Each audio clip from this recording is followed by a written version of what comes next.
Alright, so I pretty much built my frame. Okay, so after I sprayed some clear on it, just the first coat, I'm gonna wait off a couple of minutes until I put in a second coat. Meanwhile it dries, I went ahead and I drilled some thread rods at the end of the beam here. This is the bottom of the frame. As you can see, I drilled one thread rod on each corner. It's pretty much just like it's gonna be kind of used like an anchor to sit in on the soil. All right, so I'm getting ready to put in my post. I already dug up this hole. It's 2 feet deep. I'm gonna go ahead and fill it up with this sand, just for better drainage. I'm only gonna put about 6 inches of this and about 18 inches of cement mix. As you can see, my post is already in place with the mailbox on it. So now my next step is to pour the dry cement. Alright, so my post is in permanently, I guess. I put in the concrete, I don't water, waited for about probably an hour.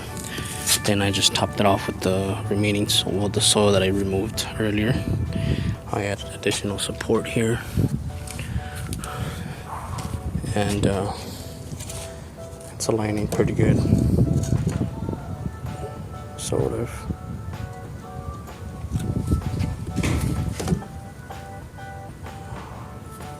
Yeah. All right, so I went ahead and I put in the planks. I ended up deciding that I was gonna go ahead and just pretty much leave the frame, or I'll say the foundation of this, above the soil. So I dug up probably say maybe like 2 inches down, and remember the thread rods that I told you guys. So this is pretty much sitting on the thread rods here, right here. Maybe you guys can see, but it's see the frame. It's above ground. It's getting held by the thread rods, and I just filled it up with rock just to kind of have a better drainage of water, and so that way it doesn't sit right on top of the soil. When it rains, it's gonna be moist, and I don't want this thing to rot. All right. So as you can see, I went ahead and I painted my box black. Obviously had to cover my palm. Okay. So I painted it black all around. I used this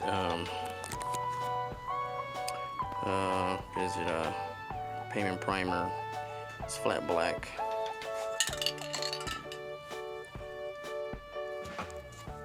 I also used, the top. I used some, I guess these are shingles.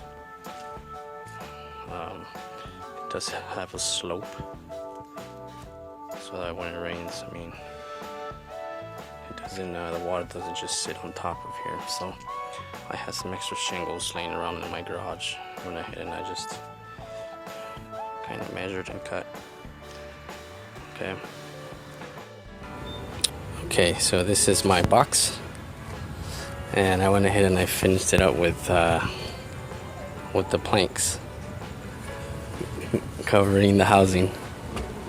So as you can see, it's pretty much done. All it needs is just the staining on the wood, protected from water. What I did was a little simple. I got one of those single planks and I put it in between here. So as you can see, it's a good fit, and that's pretty much how I leveled up my plank on each end. So I put the plank, and then I kind of pressed it against the other one, and I just nailed it. So it has 3 nails per plank. Same goes for the front. can't see it fits in there. The reason why I did this is just so it can be an even spread, and it can look even. So after staining, I went ahead and I used this classic gray. I pretty much stained it all around. I probably let it sit for about, say, maybe like 2 days. Fortunately, I didn't have any time to finish it up, so